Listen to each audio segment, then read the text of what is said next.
आज समझ में तीसरा एंट्रेंस टेस्ट था, 2025 का आज तीसरा एंट्रेंस था। और अभी मैं एंट्रेंस के ठीक बाद लगभग मुझे लगता है कि शाम के 5:18 हुए हैं, और अभी मैं जो इंटरव्यूअर्स हैं उनसे फीडबैक ले रहा था कि किस तरह से हमारे पास कैंडिडेट्स आए हैं। पूरे बिहार से कैंडिडेट्स आए हैं, कुछ बाहर से भी, इंदौर वगैरह से भी, इंदौर और वहां से भी आए थे, कुछ बच्चे यूपी से भी, यूपी से तो अक्सर ही और मऊ से। And for that matter last time we had people from Jammu and Kashmir also. Jammu Kashmir से बच्ची आई थी, कठुआ से। तो ये अच्छी बात है कि बच्चे पूरे बिहार से आ रहे हैं, बिहार के बाहर से भी आ रहे हैं, झारखंड और वेस्ट बंगाल से आ रहे हैं।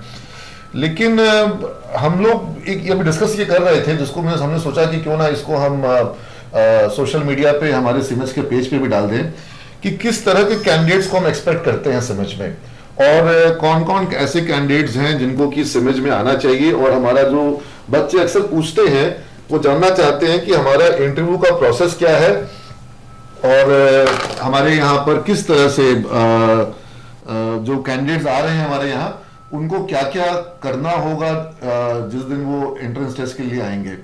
तो नीरज, सबसे पहले तो मैं चाहूंगा कि जो एक इंटरव्यू प्रोसेस है इसको, और इंटरव्यू प्रोसेस के पहले एग्जाम प्रोसेस, इसको आप बताने का काम करो। श्योर। इसके लिए हम लोगों ने एक सेपरेट वीडियो भी बनाया है। मैं चाहूंगा जब भी वीडियो अपलोड हो उसके साथ वो लिंक भी ऐड कर दिया जाए। उसमें कंप्लीट प्रोसेस है, but since we all are sitting here तो मैं समराइज करके उसको बहुत शॉर्ट में बता देता हूँ कि जब आप यहाँ पे अप्लाई करते हैं सिमज ग्रुप ऑफ इंस्टीट्यूशंस में, तो अप्लाई आप ऑनलाइन या ऑफलाइन किसी भी मोड में कर सकते हैं।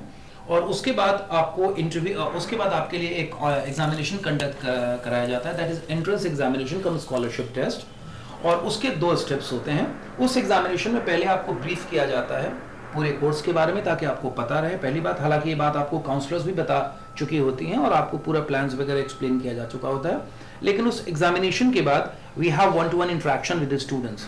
आम तौर पर लोग इसको पर्सनल इंटरव्यू बोलते हैं, बट मैं बताऊं स्टूडेंट्स की डरने की जरूरत नहीं। इसमें हम आपको इवैल्यूएट करते हैं पर्सनली मिलके कि आपके मार्क्स क्या है, क्योंकि कई बार बच्चे जिस कोर्स के लिए ऑप्ट करते हैं उनको जानकारी नहीं होती है। तो this is the time when the expert people, those who have got the great experience in counseling, have been counseling people for decades. Subjects बता दो, कौन कौन से सब्जेक्ट्स उनको पढ़ने होंगे एंट्रेंस एग्जाम। एंट्रेंस एग्जामिनेशन के लिए हम बेसिक चीजें पूछते हैं, और वो इंग्लिश के कुछ क्वेश्चंस होते हैं, मैथमेटिक्स जो स्टैंडर्ड 10th के लेवल तक का होता है, बिकॉज कोई भी स्टूडेंट होता है तो 10th तक मैथमेटिक्स तो पढ़ता ही पढ़ता है। उसके अलावा basic level of general knowledge जो करंट अफेयर्स पर होता है, बहुत ज्यादा आपको डीप जाने की जरूरत नहीं होती है। इतना पता चल जाए कि आप अवेयर हैं, थोड़ा दुनिया में क्या हैपनिंग्स हो रही है उससे आप अवेयर हैं, बहुत ज्यादा डिटेल्स में जाने की जरूरत नहीं है। और तीसरा बेसिक लेवल ऑफ रीजनिंग्स होते हैं, जो कि एक कोई भी सामान्य स्टूडेंट, जो एक्टिव स्टूडेंट होगा, वो क्वेश्चन देख करके समझ सकता है कि मेरा आंसर क्या होना चाहिए। इसका पर्पस यह है कि हम स्टूडेंट की सिंसियरिटी को चेक कर सकें, उनके लेवल को चेक कर सकें, और बाद में जब वो 1-to-1 मीटिंग्स में मिलते हैं तो वैसी कंडीशन में हम उनको समझ पाते हैं, इवैल्यूएट कर पाते हैं, और उनके हिसाब से हम बता पाते हैं कि क्या बेहतर होगा। उसके पहले उनको कुछ वर्ड्स दिए जाते हैं जिनका उनको मीनिंग लिखना होता है, सेंटेंसेस फॉर्म करने होते हैं उन वर्ड्स के साथ में, और फिर उनको कुछ टॉपिक दिया जाता है। लगभग I think everybody has got 2 topics. सबको 2 टॉपिक्स दिए जाते हैं। उन 2 टॉपिक में से किसी एक टॉपिक पर उनको एक पैसेज राइटिंग करना होता है, और कुछ साइकोमेट्रिक क्वेश्चन होते हैं उनके बारे में, उनके करियर प्रोस्पेक्ट और प्लान के बारे में। यहाँ मैं एक चीज और ऐड कर दूं कि जो क्वेश्चंस और जो वोकैबुलरीज होती है इंग्लिश की, वो स्टैंडर्ड 10th तक के लेवल की होती है। तो बहुत ज्यादा आपको परेशान होने की जरूरत नहीं है। 10th तक भी अगर आपने ढंग से पढ़ाई की है तो उन वोकैबुलरी को आप देख के बता सकते हैं। ठीक है। तो ये बच्चे जब एग्जाम देते हैं, सर ने जैसे बताया, सबसे पहले एक ओरिएंटेशन सेशन होता है। हमारा प्रयास ये होता है कि जब ओरिएंटेशन सेशन में स्टूडेंट आ रहा है, उसको वहां पर वो कॉन्सेप्ट मिले जिस कॉन्सेप्ट के साथ वो अगले 3 साल तक अपनी पूरी पढ़ाई को सही तरीके से कर सके। whether he takes admission at SIMED, whether he is allowed admission at SIMED, or whether he is not allowed, still he should get a concept. So I believe वो orientation session जो होता है वो बच्चों को बहुत काम आता है, और वहां पर हमें यह भी समझ में आता है कि कौन से स्टूडेंट ऐसे हैं जो कि क्लासरूम, कई बार कभी कुछ ऐसे बच्चे भी मिल जाते हैं जिन्हें हम ओरिएंटेशन सेशन में आइडेंटिफाई कर लेते हैं कि ये सिमज में शायद पढ़ने के लिए अभी तैयार नहीं है, क्योंकि उनका क्लासरूम में बैठने का तरीका या उनका क्लासरूम में मतलब जो डेकोरम क्लासरूम का फॉलो होना चाहिए वो अगर नहीं कर पा रहे हैं, तो वो वहीं पे समझ में आ जाता है कि आइडेंटिफाई हो जाते हैं। हाँ। और कभी कभी कुछ बच्चों को हमने आइडेंटिफाई करके वहां पर भी रोका है। उसके बाद एंट्रेंस टेस्ट, जब टेस्ट होता है तो टेस्ट के मार्क्स के बेसिस पर भी कुछ बच्चे आइडेंटिफाइड होते हैं। उसके बाद जब इंटरव्यू होता है तो वहां पर 1-to-1 इंटरेक्शन होता है, और इनफैक्ट उसको हम इंटरव्यू के बजाय इंटरेक्शन बोलना चाहेंगे। और मैं चाहूंगा प्रदर्शनी मैम हमारे साथ हैं, वो बताएं कि इंटरव्यू का प्रोसेस, चूंकि मैम भी काफी इंटरव्यूज लेती हैं, उसके बारे में वो कुछ बताएं कि इंटरव्यू का प्रोसेस में आप क्या एक्सपेक्ट करती हैं, किस तरह से कैंडिडेट्स आते हैं आपके पास, और किस लेवल का डिफिकल्टी आपका होता है इंटरव्यू का। Thank you, sir. I would like to tell here that basically in interview, what I see is readiness of a student to pursue a course.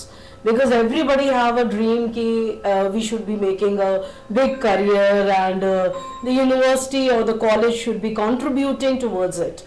But how ready the student is, that is the most important thing. There are students who are not even knowing that what is BCA and what is the difference between BCom or BBA. So there we check upon that, is the student ready with the right kind of information. Apart from that, we also look for eagerness to learn. The student may have high expectations from the college, but he has not even attended the school properly. So he may have a very poor attendance, and he is expecting to be in a college where we are expecting our students to come every day and work hard to study in that particular subject. So two things which we see in the interview is students understanding about the course, and secondly we see how ready the student is to work on himself or herself. I would like to I think ma'am has very beautifully summed up that situation, that, and one word what she have used, that readiness. आप तैयार हैं कि नहीं तैयार हैं? अगर आप तैयार हैं तो आप अपनी जर्नी की शुरुआत कर सकते हैं, और अगर आप अभी तैयार नहीं है, यानी कि आपने जो एक बेसिक प्रीरिक्विजिट्स होते हैं, जिसको हम कह सकते हैं कि यात्रा शुरू करने के पहले हमारे पास क्या क्या होना चाहिए, तो वो अगर आपने इकट्ठा नहीं किया है, और उसको हम लोग कम्युनिकेशन स्किल या लैंग्वेज स्किल्स या लॉजिकल स्किल, एप्टीट्यूड लेवल का जो हमारा प्रिपेयर्डनेस है, तो इन सब चीज़ों के साथ हम लोग जज करने का प्रयास करते हैं। और मैं यहाँ पर यह भी स्पष्ट करना चाहूँगा कि हमारे जो ऐसे बच्चे आते हैं जो ग्रामीण परिवेश से आते हैं, हिंदी मीडियम स्कूल से आ रहे हैं या सरकारी किसी स्कूल में पढ़े हैं, हिंदी मीडियम में पढ़े हैं, गांव के स्कूल में पढ़े हैं, लेकिन अगर उनके अंदर लॉजिकल सेंस है, मतलब अगर मान लीजिए कि उनका जो क्वांटिटिव है, मैथमेटिकल स्ट्रेंथ है, वो स्ट्रांग है, और इंग्लिश वीक है, तो बहुत स्कोप है। मान लीजिए कि इंग्लिश ठीक ठाक है, मैथ्स वीक है, तो भी स्कोप है। और अगर दोनों वीक है तो फिर कठिनाई के विषय है, तो फिर दिक्कत का विषय है। लेकिन अगर बच्चा यह साबित करने में सक्षम है कि वह अपनी जो कुछ भी कमियां जिस कारण से भी रह गई है, उसको दूर करने के लिए कृत संकल्पित है और वो उस पर काम कर रहा है, तो मुझे लगता है कि दुनिया में ऐसा कोई ये असंभव सा बात नहीं है कि अगर अंग्रेजी अभी कमजोर है तो बाद में ठीक ना हो जाए, और अगर गणित अभी कमजोर है तो बाद में ठीक ना हो जाए। तो संकल्प होना चाहिए, और संकल्प नहीं है, इच्छा शक्ति नहीं है, तो फिर सब कुछ मुश्किल है, असंभव है। और जब संकल्प है तो फिर जो नहीं है वो आ जाएगा, आता ही है।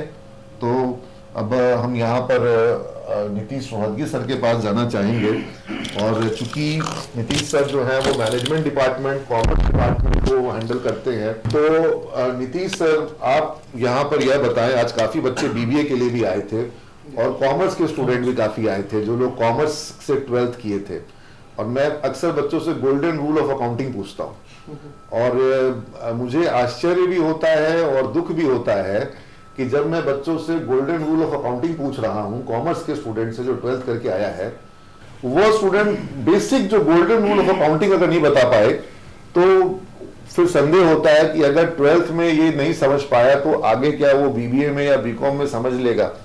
हाँ बिल्कुल। तो सबसे पहले गुड इवनिंग टू ऑल।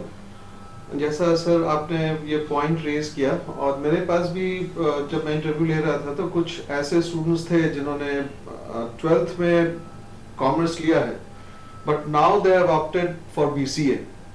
तो इट वाज सरप्राइजिंग। वो तो देखिए सर, बच्चे की मर्जी है।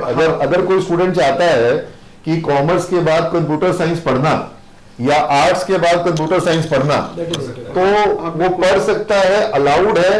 बीसीए का जो फुल फॉर्म होता है वो बैचलर ऑफ कंप्यूटर एप्लीकेशन, और ऑर्डिनेंस कई विश्वविद्यालयों में ऐसा है bachelor of science in computer application and bachelor of arts in computer application, यानी कि आर्ट्स के स्टूडेंट्स के लिए भी प्रावधान किया जाता है। लेकिन अब अगर यहीं पे मैं स्पष्ट कर दूं, पाटलिपुत्र विश्वविद्यालय जैसे है तो, या मगध विश्वविद्यालय है, तो वहां पर ऑर्डिनेंस में उसको सिर्फ बैचलर ऑफ साइंस का दर्जा दिया गया है। तो वहां पर जिनके पास मैथमेटिकल बैकग्राउंड होता है सिर्फ वही पार्टिसिपेट कर पाते हैं।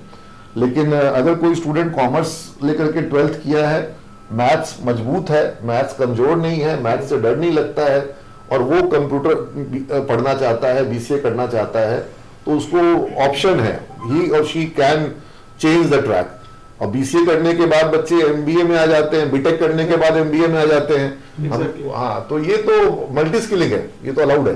हाँ, नहीं, मेरा पॉइंट ये था कि एक्चुअली में मैंने बच्चों से पूछा भी, तो दे सेड कि सर लैक ऑफ गाइडेंस की वजह से हम लोगों ने वो ले लिया, और अब हमारी कोशिश होगी, जैसा मैम ने बताया, रेडीनेस। तो I also look into the readiness of the students, how they are mentally prepared, और जब बच्चे रेडी होंगे तो संस्था उनके लिए आगे बढ़ के कुछ भी कर सकती है। तो अगर बच्चे रेडी नहीं होंगे तो फिर उनके साथ काम करना आपको बहुत मुश्किल बीकॉम में और बीबीए में कैसे स्टूडेंट्स चाहिए ये बताइए। मुझे बीबीए और बीकॉम में सिर्फ वैसे स्टूडेंट चाहिए जो मेरे साथ चल सके और कॉलेज और मेरे द्वारा जो पढ़ाया जाता है उस पे वो काम कर सके। इन कट शॉर्ट सर मैं एक सवाल यहाँ पे ऐड कर दूं जो बच्चे देख रहे हैं, अगर किसी बच्चे के पास वो बीबीए करना चाहता है या बीकॉम करना चाहता है, लेकिन इससे पहले उसका कॉमर्स का कोई बैकग्राउंड नहीं है, एकदम फिट है समझ उसके लिए, एकदम बशर्ते वो रेगुलर रहे कॉलेज में, Regular स्क्रैच से पढ़ाई होती है सर। मैं तो एक तरह का स्टूडेंट चाहता हूं जो मुझे लगता है कि अगर समझ में आए तो मुझे खुशी होती है। कुछ ऐसे लड़के होते हैं या लड़कियां होती हैं जो पढ़ाई में कमजोर हैं, लेकिन उनके दिमाग में बिजनेस की बातें चलती हैं। बिल्कुल। उनके दिमाग में ऐसा होता है कि मेरे को ये बिजनेस करना है, व्यापार करना है, या ये ऑनलाइन का कुछ काम करना है, या कोई स्टार्टअप करना है, या ये दुकान करनी है, या ये रेस्टोरेंट करना है, या मुझे ये फूड बिजनेस में आना है। आज एक स्टूडेंट मिला तो बोला कि मुझे सीमेंट ट्रेडिंग का काम करना है, तो बोला क्यों, तो भाई मामा जी करते हैं। तो मुझे लगा कि भले उसको पढ़ाई में उसका मैथ्स भी कमजोर, उसका इंग्लिश भी कमजोर, लेकिन उसके दिमाग में ये था कि मेरे को बिजनेस करना है। तो अगर कोई इस तरह के स्टूडेंट अगर बीबीए में आते हैं तो वो अगर accounts, marketing, sales, human resource management, operations, logistics, वो ये सब कुछ सीखेगा, डिजिटल मार्केटिंग सीखेगा, वो डीलर डिस्ट्रीब्यूशन सब चीज सीखेगा, तो उसके फ्यूचर के जो प्रोस्पेक्ट्स हैं उसके लिए वो बहुत काम आएगा। और मैनेजमेंट में और बिजनेस में मुझे लगता है कि जितना क्लासरूम का एकेडमिक इंटेलिजेंस चाहिए उतना ही स्ट्रीट स्मार्ट होना भी जरूरी है। तो अगर कोई स्ट्रीट स्मार्ट है और एकेडमिक इंटेलिजेंस की कमी रही है, मेकअप हो जाएगा। हाँ, मेकअप हो जाएगा। वो स्ट्रीट स्मार्टनेस भी चाहिए। सिर्फ और सिर्फ मतलब 36 पन्ने में अगर कॉपी लिख रहे हैं या 42 पन्ने में लिख रहे हैं, एक्स्ट्रा सीट ले लेकर के, हाँ, एक्स्ट्रा सीट ले लेकर के आंसर लिख रहे हैं इकोनॉमिक्स का, तो ठीक है, वो सब भी अच्छा है, वो हमारे यहाँ बहुत लोग करते हैं। लेकिन जो लड़का का दिमाग चलता है कि यहाँ होलसेल से लेकर के यहाँ हम उसको सेल आउट कर सकते हैं, ये प्राइस डिफरेंस है, एप्लीकेशन ऑफ द थ्योरी होना। हाँ, अगर जैसे वो धीरू भाई का था ना माइंड कि ये बिजनेस कर लेंगे, ये मसाला का कारोबार कर लेंगे, ये कपड़े का कारोबार कर लेंगे, तो वो तो उससे बढ़ के कुछ नहीं है। स्ट्रीट स्मार्टनेस होना भी बहुत जरूरी है मुझे लगता है। बिल्कुल। हाँ, तो ये बीकॉम और बीबीए वालों के लिए एक सवाल यहाँ पर सर मुझे लगता है कि आप ही के माध्यम से एड्रेस करवाऊं कि बीकॉम में जाएं कि बीबीए में जाएं। मैम ने भी इसको भी रेज किया था, तो बीकॉम और बीबीए और खासतौर पर जो कॉमर्स वाले स्टूडेंट हैं उनके लिए आप अपना टेक दीजिए, फिर मैं मैम के पास वापस आऊंगा और फिर मैं लास्ट में इसको समाप्त करूंगा इस सवाल को। मेरे ख्याल से कॉमर्स के स्टूडेंट के लिए बीकॉम ज्यादा बेहतर है। क्यों? क्योंकि जो हमारे पास जो सिलेबस है और जिन यूनिवर्सिटी को आर्यभट्ट से, तो वो इतना अच्छा सिलेबस है कि अगर कोई बच्चा उसको पढ़े और जिस स्तर से हम लोग पढ़ाते हैं। You mean to say कि बीबीए का सिलेबस बेहतर नहीं है? नहीं, it is not like that. मेरा ऑप्शन कॉमर्स वाले लोगों को, ये देखिए, ये तो सब पार्शियलिटी वाली बात हो रही है क्योंकि आप कॉमर्स वाले हैं। अच्छा, एक बात बताइए, मेरे सवाल का जवाब दीजिए क्या बीकॉम के स्टूडेंट को मार्केटिंग पढ़नी है? हाँ बिल्कुल पढ़नी है। नहीं, उसके सिलेबस में मार्केटिंग तो नहीं है। नहीं है, मार्केटिंग है। बीकॉम में मार्केटिंग कहाँ है सर? बीकॉम में एचआर है? नहीं है। नहीं, एचआर नहीं है। बीकॉम में ऑपरेशंस के भी ज्यादा पेपर नहीं है। नहीं, ऑपरेशंस के पेपर नहीं है। नहीं है, नहीं। ठीक है। तो बीकॉम में क्या है? बीकॉम में है अकाउंट्स, बीकॉम में है ऑडिट, बीकॉम में है टैक्स, बीकॉम में है लॉ। Can I address और प्लीज प्लीज प्लीज मैम, ये गलत हो रहा है, आप थोड़ा सा संभालिए इसको। सिक्योरिटी भी है उसमें। हाँ ठीक है, सिक्योरिटी में मान गया, फाइनेंस का पेपर है। I think when we have to take a decision about choosing a course, we should be understanding it as what is the career which we want to get into it. Like for commerce students, those students who want to make a career in banking or taxation or insurance, they should be pursuing commerce, BCom. And students who want to do business or want to get into the roles of managing business, they should be pursuing business management. मैं disagree करना चाहूंगा। अच्छा। मैं disagree करना चाहूंगा क्योंकि हमारे BBA के स्टूडेंट बैंकिंग सेक्टर में काफी अच्छा कर रहा मतलब बीकॉम वालों से ज्यादा सफल हुए हैं, ठीक है। बीकॉम जो है एक बहुत ही प्यारा कोर्स है, लेकिन बीकॉम जो है उसमें डीप डाइव करना है आपको अकाउंट्स में, आपको डीप डाइव करना है वहां पर फिनांस के पेपर्स में, टैक्सेशन में, ऑडिट में, लॉ में, ठीक है। और ये सारे के सारे पेपर आपको बीबीए में भी पढ़ने हैं, लेकिन वहां पे डीप डाइव नहीं करना है। वहां पे आपका स्प्रेड जो है वो ज्यादा है, डेप्थ कम है, स्प्रेड ज्यादा है। वहां आप मार्केटिंग भी पढ़ रहे हैं, एचआर भी पढ़ रहे हैं, ऑपरेशंस भी पढ़ रहे हैं, इंटरनेशनल बिजनेस भी पढ़ रहे हैं, कंज्यूमर बिहेवियर भी पढ़ रहे हैं, इकोनॉमिक्स भी पढ़ रहे हैं, और आपको वहां पर स्प्रेड ज्यादा है। और बिजनेस में जहां भी आप जाओगे वहां पर आपको, बीबीए चूंकि यूजी लेवल का कोर्स है, अंडर ग्रेजुएट लेवल कोर्स है, तो यहां पर आपको स्पेशलाइजेशन से ज्यादा जरूरत है स्प्रेड की, कि बिजनेस का पूरा स्पेक्ट्रम जो है वो आपको समझ में आए। तो वो स्टूडेंट जिनका अकाउंट्स में इंटरेस्ट है, जिनको अकाउंटिंग में मजा आता है, जिनको बैलेंस शीट बना के मजा आता है, उनको तो बीकॉम में आना चाहिए।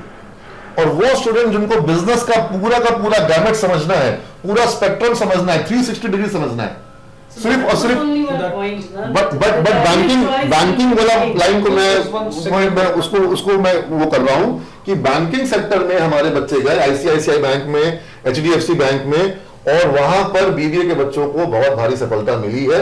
हाँ, स्टॉक मार्केट में भी। तो अगर किसी को अकाउंट्स और फाइनेंस सेक्टर में जाना है तो BCom is the first choice. और अगर किसी को पूरा का पूरा स्पेक्ट्रम जो marketing, finance, HR, operations, logistics, overall administration, तो वहां पर फिर मुझे लगता है कि ज्यादा बेटर चॉइस जो है वो बीबीए होगा। और ऑब्वियसली बिना अकाउंट्स और टैक्स और लॉ इसका इंटरेस्ट हुए बिना, कमर्शियल लॉ, व्हेन आई से लॉ, बिजनेस लॉ, ठीक है, इसमें अगर डीप इंटरेस्ट है तब तो बीकॉम ही करना चाहिए। और अगर पूरा बिजनेस के पूरे सेक्स स्पेक्ट्रम को समझना है, सारे जो दायरे बिजनेस के जो जितने एस्पेक्ट्स हैं उनको पूरा समझना है, तो ज्यादा बेटर प्रोग्राम है बीबीए, क्योंकि स्प्रेड ज्यादा है। आप बिजनेस के किसी एक डिपार्टमेंट पे फोकस नहीं है, आप सारे डिपार्टमेंट का नॉलेज रख रहे हैं, वो बीबीए में है। और आप जब एमबीए करने जाएंगे तो आपको बीबीए भी काम आता है, वैसे बीकॉम भी काम आता है, लेकिन बीकॉम आपको अकाउंट्स और फाइनेंस इस पर फोकस ज्यादा है ना। तो आई थिंक ये तो हम लोग एड्रेस कर पा रहे हैं कि किनको बीकॉम चूज करना चाहिए, किनको बीबीए चूज करना चाहिए। और यहाँ पर एक बात मैं और बता दूं कि सिमेज में जो बीकॉम का कोर्स हो रहा है वो बीकॉम प्रोफेशनल का कोर्स है। It's not like a normal BCom. जो एक जनरल कोर्स होता है वो ये जनरल कोर्स नहीं है। ये कोर्स में भी सारे प्रोफेशनल पेपर्स हैं, चाहे कंप्यूटर का हो, स्प्रेडशीट का हो, इसके अंदर में स्टॉक मार्केट का है, डेरिवेटिव्स का है, सब कुछ, आर्टिकलशिप वगैरह भी सारा चीज, सब कुछ, इंटर्नशिप भी करना होता है चार्टर्ड अकाउंटेंट फॉर्म में आपको। तो वो बीकॉम का, और बीकॉम की फीस हमारी कितनी कम है। जो हमारा बीकॉम कोर्स की फीस है लड़कियों के लिए, अगर कोई वन टाइम में पेमेंट कर रही बच्ची तो 1,29,000 है। 1,29,000 ये 3 साल की फीस है, 1 साल की नहीं है। सारे एडवांस कोर्सेज के साथ जब हम बताएं 1,29,000 तो बोला कि तो 3 लाख या कितना 4 लाख हो जाएगा। बोले सर 1,29,000 हाँ 1 साल का नहीं है, 3 साल का है। तो पटना, मतलब नाम नहीं लेना चाहिए, पटना में जो सबसे बड़ा महिलाओं का कॉलेज है, सरकार से अनुदान प्राप्त है, हाँ, वहां की फीस 3 लाख रुपए है बीकॉम की। और हमारी फीस जो है कर लोगों तो मतलब सिलेबस बेटर है, तो इसलिए BCom we are very aggressive and very positive, it's a very good course, depth बहुत ज्यादा है, ठीक है, और बीबीए स्प्रेड ज्यादा है, मतलब बीबीए में आपको स्प्रेड ज्यादा मिलता है। और जो हमारा बीबीए कोर्स है हमारे पास पाटलिपुत्र यूनिवर्सिटी से भी है और आर्यभट्ट नॉलेज यूनिवर्सिटी से भी है। तो अब हम मैनेजमेंट के कोर्सेज की बात किया हमने, हम लोग यूजी की बात अभी कर रहे हैं, और हम चलते हैं, राजू उपाध्याय सर हैं और मुरली सर हैं, इन दोनों से बात करते हैं। मुरली सर रिप्रेजेंट कर रहे हैं बीएससी आईटी कोर्स को और राजू सर रिप्रेजेंट कर रहे हैं बीसीए कोर्स को। तो बीसीए बेटर है कि बीएससी आईटी बेटर है? हाँ, इसका अभी एक चुनाव हो जाएगा, है ना। बीसीए, मैं बीसीए के बारे में बोलना चाहता हूँ कि बीसीए के कोर्स में वो सारे चीज़ इंक्लूडेड हैं जो एक परफेक्ट आईटी प्रोफेशनल बनने के लिए ज़रूरी होता है। और यहाँ पे मैं ये भी बोलूँ कि बीसीए और बीएससी आईटी में कोई खास फर्क नहीं है, यूनिवर्सिटी के थ्रू दो डिफरेंट कोर्स बनाए हुए हैं, लेकिन मिला जुला करके दोनों के कंटेंट डिलीवरी जो है ऑलमोस्ट सेम है। तो मैं यहाँ पे स्टूडेंट को ये कहना चाहता हूँ कि वो भी कंफ्यूज ना हो कि बीसीए लें या बीएससी आईटी लें। मैं दोनों कोर्स को डील करता हूँ, तो मैं ये पाता हूँ कि 3 साल में अल्टीमेटली जो बीसीए वाले पढ़ रहे हैं वही चीज बीएससी आईटी में भी हो रहा है, कहीं पे बीएससी आईटी में एट सीमेज। अच्छा, एक तीसरे कोर्स की एंट्री दे देते हैं, वो है बीटेक का कोर्स। तो जो बीटेक कंप्यूटर साइंस का कोर्स है, बच्चे उसको लेके भी काफी कंफ्यूज होते हैं कि बीटेक कंप्यूटर साइंस करें, बीटेक आईटी करें, या बीएससी आईटी करें, या बीसीए करें। एक्चुअली बीटेक में जो मेरा एक्सपीरियंस है, मैं भी बहुत सारे बीटेक के बच्चों को डील किया हूं, वहां पे थ्योरी पेपर ज्यादा है, वो लोग थ्योरी पे बहुत ज्यादा फोकस करते हैं, प्रैक्टिकल पे कुछ फोकस नहीं हो पाता है। बच्चे थ्योरी में जानते हैं, ऐसा नहीं कह सकते कि प्रैक्टिकल पे फोकस नहीं होता है, लेकिन थ्योरी ज्यादा है, थ्योरी ज्यादा है। और हम लोग यहाँ पे थ्योरी के साथ साथ जो भी थ्योरी करवाते हैं उसकी फुल प्रैक्टिकल करवाते हैं, क्लास के अंदर में भी बच्चे भी साथ में करते हैं। Planning to launch BTech, okay, तो हम तो पेपर पढ़ाना पड़ेगा, हम भी पढ़ाएंगे, हाँ, we will be having workshop भी कराना पड़ेगा स्टार्टिंग में। करेक्ट, वर्कशॉप में आपको उसमें कारपेंटरी से लेकर के और जो लेथ मशीन है वो सब कुछ कराना पड़ेगा, ठीक है। प्रोग्रामिंग वालों को भी लेथ मशीन कैसे मैकेनिकल का ऑपरेट होता है वो भी बताना पड़ेगा। तो वो प्रैक्टिकल बेस्ड हम लोग ज्यादा रहेंगे रेदर देन थ्योरी बेस्ड। हाँ, बिल्कुल नहीं सर, आप ठीक है। बीएससी आईटी और बीसीए एक काम करते हैं, लेट्स डू वन थिंग। हमारे यहाँ 2 यूनिवर्सिटी के कोर्सेज हैं, एक बीसीए हमारे पास पाटलिपुत्र यूनिवर्सिटी से है और बीएससी आईटी भी पाटलिपुत्र यूनिवर्सिटी से है, और फिर तीसरा कोर्स है बीसीए का जो आर्यभट्ट नॉलेज यूनिवर्सिटी से है। तो first let's have a comparison between BCA Pataliputra university and BSc IT Pataliputra university. Sir अगर बीएससी आईटी की बात करें तो जैसा ठीक है, दोनों हैं, लेकिन बीएससी आईटी मेरे ख्याल से थोड़ा सा बेटर है क्योंकि इसमें पेपर कुछ in comparison to BCA of Pataliputra university. Yes, BCA of Pataliputra university, because जो बीसीए का जो सिलेबस डिजाइन है ना वो काफी पुराना है, बीएससी आईटी का नया है सर, थोड़ा नया है। हाँ, थोड़ा नया है। बीएससी आईटी के केस में मैं यहाँ पे क्लियर ही कर देता हूँ बच्चों को, बीसीए का सिलेबस पाटलिपुत्र यूनिवर्सिटी की बात करें तो जब नगर विश्वविद्यालय था तब वो बना था 1996 में, तो 1996 आप समझ लो कितने साल पुराना सिलेबस है वो। और हम कॉलेज हैं विश्वविद्यालय के, लेकिन हमको लगता है कि वो सिलेबस किसी भी रूप में आज की आवश्यकताओं को परिपूर्ण नहीं करता है। और हमने शुरुआत से ही 2009 में जब सेमेस्टर शुरू हुआ तब से ही कई सारे एड-ऑन्स हमने जोड़ दिए, और अब तो एड-ऑन्स इतना ज्यादा हो गया है कि हमको लग रहा है कुछ हटाना भी पड़ेगा। हाँ, क्योंकि same is true with BBA Pataliputra and BBA AKU also. हाँ, बहुत कुछ है जो भी छूट रहा है, बहुत कुछ छूट रहा है, बहुत कुछ छूट रहा है। अब मार्केटिंग वो पहले वाली मार्केटिंग नहीं रही, अब डिजिटल होती है मार्केटिंग। हाँ, अकाउंटिंग अब वो नहीं है जो अकाउंटिंग हम लोग बीबीए पीपीयू तो अब एकदम रिडंडेंट हो गया, बेकार है। नहीं, ऐसा बेकार हम लोग कैसे बोल रहे हैं क्योंकि हम कॉलेज हैं, ठीक है। हाँ, आज के हिसाब से उसमें बहुत चीजों को ऐड करना चाहिए। जहाँ जो कमी होती है उसको हम लोग एड ऑन से बहुत ज्यादा पूरा करते हैं, पूरा कर देते हैं जहाँ पे जरूरत हो। वहाँ पे अगर हम देखें यूनिवर्सिटी सिलेबस को तो वो सिर्फ थ्योरी है, लेकिन हम लोग उसको कन्वर्ट कर। अच्छा, एक अच्छी बात बताएं, एक अच्छी 2009 में हमने शुरू किया, कुछ कॉलेजेस अब जा करके 2025 में 1-2 एड ऑन कोर्सेज लाए हैं, क्योंकि हो सकता है कि इतना दिनों में हम लोगों के द्वारा जो इतना ज्यादा बच्चों को बताया गया कि सिलेबस को बदलने की जरूरत है, ऐड करने की जरूरत है।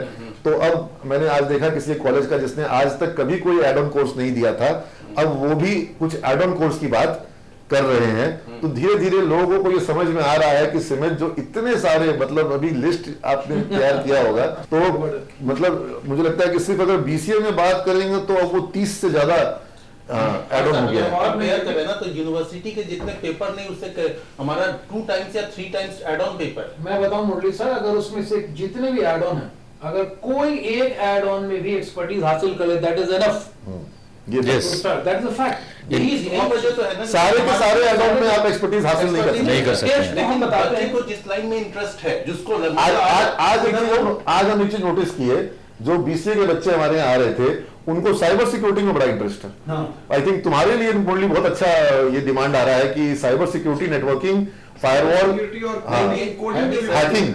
हाँ ये है भी, क्योंकि अभी जो 21-24 के बैच का बच्चा था, 3 बच्चे जो है साइबर सिक्योरिटी पे प्लेस हुए हैं। हाँ, उनको मिला तो है। रोहित आया था ना जो साइट का बताने के लिए कि सर साइट में हाँ, हाँ, वो- बिल्कुल। उसको भी साइबर सिक्योरिटी में जॉब मिल गया है पुणे वो में। है, रवि है, प्रभात है, इन लोगों को अच्छी कंपनी में जॉब मिला है। बोला सर थोड़ा सा लेट ही आए हम इसमें, लेकिन बहुत बढ़िया प्रोफाइल है बहुत अच्छा ग्रो भी करेंगे। और वो सारी चीजें जो हमारा, चाहे वो लिनक्स का हो या CCNA का हो या फिर हमने जो क्लाउड के बारे में पढ़ा या माइक्रोसॉफ्ट सर्वर हो, एक्सेल सर्वर हो, वो यहाँ पे काम आ रहा है। हम लोग की जो ट्रेनिंग चल रही है ना सर, इस ट्रेनिंग में जब यही पढ़ाया जाता है ना, हम लोग एकदम बिल्कुल रिलैक्स रहते हैं। इवन ट्रेनर पूछता है कहाँ से पढ़े हो। हाँ, क्योंकि बीसीए में तो कहीं एक्सेल सर्वर नहीं पढ़ाता है, कहीं लिनक्स सर्वर नहीं पढ़ाता है, इस तरह से प्रैक्टिकल नहीं सिस्को राउटिंग स्विचिंग कहीं नहीं पढ़ाता है। प्रैक्टिकल नहीं होता है ना सर, बस थ्योरी में पढ़ लेता है बच्चा। वो ट्रेनर खुद पूछा प्रभात से। Your college is the only college where you have Cisco lab in Bihar. हाँ डेफिनेटली सर। राउटर और स्विचर जो तुम्हारे पास है हाँ। वो बिहार में बहुत लिमिटेड, मतलब कुछ गवर्नमेंट डिपार्टमेंट में होंगे, BSNL में और एयरटेल वगैरह में होंगे और जगह नहीं मिलेंगे। इसमें वो ऑफिस पर्पस के लिए होंगे, हाँ। पढ़ाने के लिए कहीं नहीं। पढ़ाने के लिए कहीं नहीं कहीं है। नहीं। हाँ। पढ़ाने के लिए कहीं नहीं। तो वो बच्चे बहुत कि सर हम लोग को यहाँ पे एफर्ट लगाना ही नहीं पड़ता है। अभी का ट्रेनिंग ऐसा चल रहा है जैसे हम लोग मान लो कॉलेज में ही वापस आ गए हैं और ये लोग पढ़ा रहे हैं, हम लोग मजे से पढ़ रहे हैं। Now let's enter the third course, that is BCA course of Aryabhatta Knowledge University. This is the most popular program at SIMEJ.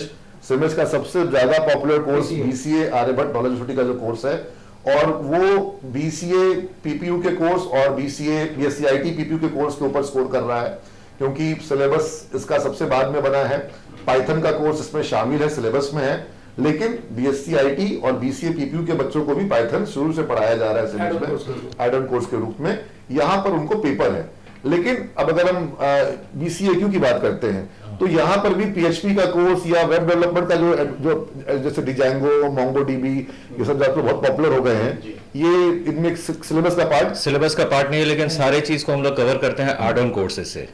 और सर हम लोग जो बात कर रहे थे इसका पाटलिपुत्रा यूनिवर्सिटी का, बेस्ट पार्ट हमारे कॉलेज का कि माना कि BSc IT का सिलेबस थोड़ा सा इम्प्रूव्ड है BCA का कंपैरिजन में, लेकिन जो बच्चे हमारे BCA में हैं उसको एड ऑन हम लोग इतना ज्यादा कराते हैं ताकि जब एंड 3 इयर्स के कोई फर्क नहीं पड़ता है, दोनों फील करते हैं कि we are at the same stage. Placement में भी होती है। और प्लेसमेंट में भी जब वो लोग जाते हैं TCS में, विप्रो में या बहुत बड़े बड़े मल्टीनेशनल में, अभी तो वहाँ पे कोई डिफरेंस नहीं होता इस है। बार बच्चे डेलॉइट में गए हैं। डेलॉइट में गए हैं। हाँ, और सिमेज के PPU के बच्चों की मैं बात कर रहा हूँ, जो PPU में BCA के बैचेस में बच्चे पास आउट हुए या BSc IT वाले, तो उनको कैंपस से डेलॉइट जैसी कंपनी में ऑप्शन मिला है। और हमारे लिए भी ये इस साल बड़ा खुशी और बड़ा फक्र का विषय है कि डेलॉइट में हमारे अच्छे खासे नंबर हमारे गए हैं इस बार डेलॉइट में, डायरेक्टली 3rd ईयर करते करते। I'll come to Nilanjan sir. उससे पहले एक पॉइंट हमारा था कि BCA, BSc IT या फिर बीटेक की बात हो रही थी, तो BTech is a 4 years course, और 3 साल काम करने के बाद जब हमारे बच्चों को कैंपस प्लेसमेंट मिलता है, ये जो बच्चे जिसे डेलॉइट या बाकी के बच्चे विप्रो TCS में गए, उनके पास 1 साल का एडवांस एक्सपीरियंस होता है। Correct, तब हाँ। बीटेक के बच्चे जाते हैं। हाँ, लेकिन नीरज अभी क्या है, अभी जो BCA का कोर्स है वो 3 इयर्स का चल रहा है। आने वाले दिनों में वो भी 4 इयर्स का हो जाएगा, लेकिन इस साल तो अभी वो 3 इयर्स का ही है। अब 2026 में सरकार उसको जो डिसाइड करती है कि उसको 4 ईयर का बनाना है, तो वो कोर्स 4 ईयर का बन सकता है। लेकिन 4th ईयर जो होगा वो ऑप्शनल होगा, और वहां पर 4th ईयर करने के बाद आपको रिसर्च डिग्री जो है वो मिल पाएगी। लेकिन अभी 3 ईयर का है। बाकी जनरल कोर्सेज जो हैं वो 4 ईयर के हो चुके हैं, और बीटेक तो पहले से 4 ईयर का। तो एक तरह से एडवांटेज है कि 1 ईयर का एडवांटेज मिल जा रहा है। हाँ, 1 ईयर का एक एडवांटेज मिल जा रहा है। बाकी प्लेसमेंट तो चाहे TCS हो, विप्रो हो, HCL हो, कॉग्निजेंट हो, एसेंचर हो, IBM हो, सारी company, you can not name me one company which says that we will hire only BTech. Everybody has now got option for non-engineering, for BCA, BSc IT, all companies, and we share roughly around 5 to 10 vacancies on a daily basis. जो हमारा civil में जो students का WhatsApp group है, उसमें आप किसी भी सिविल के स्टूडेंट से पता करोगे 5 से 10 वैकेंसी, और ये जो वैकेंसीज होती है यूजुअली ये मल्टीनेशनल कंपनियों की होती है ना. So I was coming to Nilanjan sir, क्योंकि नीलांजन सर उस टीम का हिस्सा है जो सिमेज में स्टूडेंट्स को कैट, मैट और जैट की कोचिंग, बैंक पीओ की तैयारी, एमसीए एंट्रेंस की तैयारी, और टीसीएस का एनक्यूटी, टीसीएस का नेक्स्ट स्टेप का, स्मार्ट हायरिंग का, विप्रो का डब्ल्यूआईपी का, टीसीएस के बीपीएस जो कि नॉन बीसीए वालों को, बीबीए वालों को मिलता है जॉब, और जो एसेंचर, पीछे डेलॉइट का भी तैयारी आप लोगों ने एग्जाम का कराया. तो ये डिपार्टमेंट जो हम लोग शुरू किए हैं कि स्टूडेंट्स को जॉब्स के लिए और एमसीए और एमबीए एंट्रेंस के लिए और बैंक पीओ के लिए, इसमें बच्चों का क्या रुझान आप देख रहे हैं? First of all, good evening to all of you. The thing which Director Sir is trying to mention, that is, I am going to elaborate all these things. After the completion of graduation, most of the students are preparing for the competitive examination. But here, we actually start at the very beginning. Since I think when they are in the first semester, at the end of first semester, we do provide this kind of coaching to them. Because in the classroom, apart from academic syllabus, university syllabus, additional add-on courses, through the add-on courses, we are providing this kind of opportunities. And it has been a great success for us that most of the students are taking participation in all these kind of competitive examinations. And on a mass scale, they are being hired by the companies. And it has awaken them on a larger extent because they are taking interest, and we are producing lots of competitive examination pattern like questions. We are giving them lots of practices. Lot of mock tests also. Lot of mock tests are being conducted in the computer lab also. We are putting that questions in the mobile also, and mobile. giving Lots of things are being applied in these kind of, for these kind of students, and they are taking lot of interest, and most of the students are cracking the examinations. That is the stunning feature of this one. Yeah, excellent. When we started this drive, especially we started with TCS, NQT and Smart Hiring, and we got excellent results last year also, this year also. Exactly, sir. TCS में, विप्रो में, जबकि आप लोग सब internet पे देख रहे होगे, यूट्यूब पे देख रहे होगे कि TCS ने हायरिंग कर दी कम, TCS में इस साल लोगों को जॉब ग्रोथ, मतलब कम लोगों को जॉब मिला है, पिछले साल से बहुत माइनस हुआ है. उसमें भी हम लोग स्टूडेंट बहुत अच्छा किया. हमारे तो भरपूर जॉब मिला है TCS. And one thing more I want to add कि अभी सेकंड सेमेस्टर में, सेकंड ईयर में हम लोग एक्चुअली क्लास ले रहे थे BCA के बच्चे को, तो they are demanding that sir हम लोग का NQT TCS का प्रिपरेशन कब शुरू करवाइएगा. It's a very good news sir, and we have already started. Second year में एंड में अगर इस कोर्स को हम लोग स्टार्ट कर दे रहे हैं, तो when they are in the third semester या third year, at the time they will be market ready to crack all the examination. I am quite hopeful about this. Excellent. In fact, they can appear for NQT. Exactly. They are preparing. Second year में NQT appear करना allowed हो जाता है. एकदम हो जाता है sir. तो उसको आप जरूर फॉर्म भरवाइए. और ये लोग व्हाट्सएप के थ्रू बहुत सारे स्टूडेंट जो क्वेश्चन भेज भी रहे हैं, सर इसका आंसर क्या होगा, it means that they are taking interest.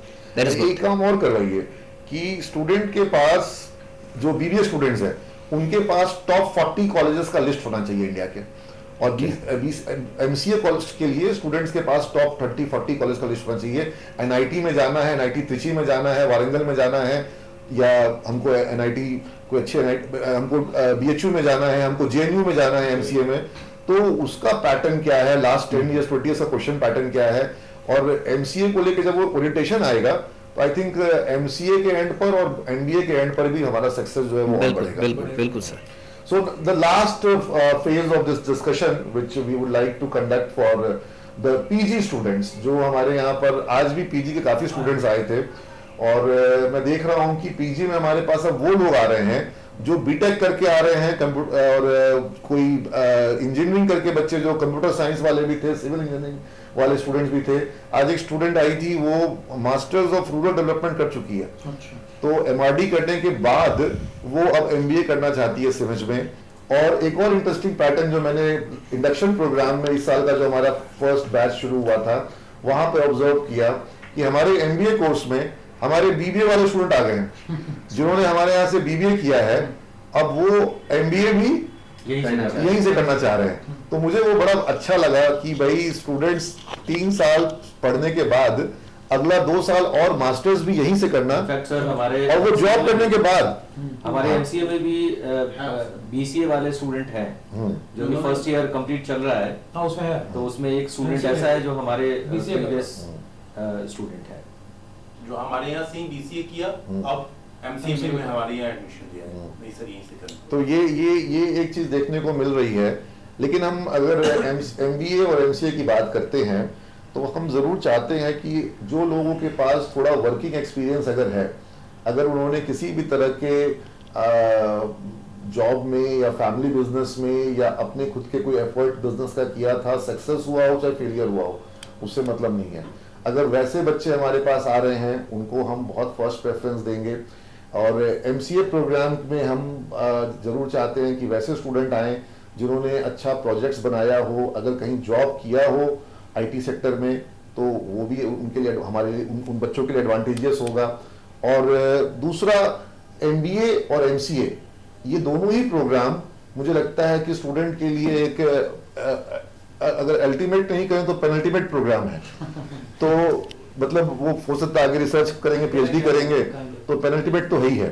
तो इसको जो बहुत सीरियसली लेना चाहते हैं, प्रॉपर क्लासेस करना चाहते हैं, सीरियस प्रोजेक्ट्स पे काम करना चाहते हैं, हमारा सिमेज आईटी पार्क शुरू हो रहा है और वहां पर जो कंपनियां, जो स्टार्टअप्स आ रहे हैं, उनका फर्स्ट चॉइस है कि जो आपके पीजी के स्टूडेंट्स हैं वो उनके यहाँ पर इंटर्नशिप करें, उनके यहाँ पर प्रोजेक्ट में कंट्रीब्यूट करें। तो मुझे लगता है कि एमबीए और एमसीए इसके लिए जो है, जो बिहार में वैसे स्टूडेंट और ऐसे बच्चे भी आए हैं जो कि ग्रेजुएशन आर्ट्स में किए हैं और वो एमबीए करना चाह रहे हैं, बहुत सारे स्टूडेंट है। तो आप लोग एमबीए और एमसीए के बच्चों के लिए क्या करना चाहेंगे? इनफैक्ट एमबीए के बारे में आप तीनों बताएं और एमसीए के बारे में आप तीनों बताएंगे। Start with Nitish sir. हमारे वहाँ जो एमबीए की पढ़ाई हो रही है सर, वो मतलब इंडस्ट्री ओरिएंटेड है। और हमारी कोशिश ये है कि हम लोग इंडस्ट्री एक्सपर्ट्स को भी बुलाएं और उनको एक स्पेशल क्लासेस यहाँ पे प्रोवाइड करवाएं। अभी वो फाउंडर स्टार्टअप वाले आए थे, बड़ा अच्छा क्लास हुआ उनका। दिल खुश। तो उससे बच्चों को एक अर्ज मिलेगा और एक एडवांटेज मिलेगा, और वो बच्चों को एक इंस्पिरेशन भी प्रोवाइड करेगा कि हम लोग कुछ आगे कर सकते हैं। कल एक चीज मैंने नोटिस करी, और वो मैं कल लिंक्डइन पर जब मैं गया शाम में, और मैंने वहां पर अपने बच्चों का, मुझे पता नहीं लिंक्डइन का एल्गोरिथम ऐसा होगा कि मुझे ज्यादा सिमिल्स के बच्चों का वर्क दिखा रहा है, उनके पोस्ट दिखा रहा है। तो देयर वाज दिस गर्ल, और मैंने उसके कुछ पोस्ट को देखा जिसमें वो प्रेजेंटेशन दे रही थी, और उसका प्रेजेंटेशन देख करके मुझे बड़ा खुशी हुआ। और अगर ये बच्ची जिस तरीके से प्रेजेंटेशन दे रही थी, मुझे लगा कि क्लासरूम नहीं बोर्ड रूम में प्रेजेंटेशन दे रही है। हाँ, तो the way she was presenting, it seemed that she was giving a presentation in the board room. जो उसका कॉन्फिडेंस जो ऊज आउट कर रहा था, I am talking about Ritika only, Ritika Rathore, she is good. तो ऐसे बहुत से बच्चे हैं जिनका परफॉर्मेंस देख करके, हाँ, तो इसको हम किसी एक बच्चे की बात नहीं कह सकते हैं।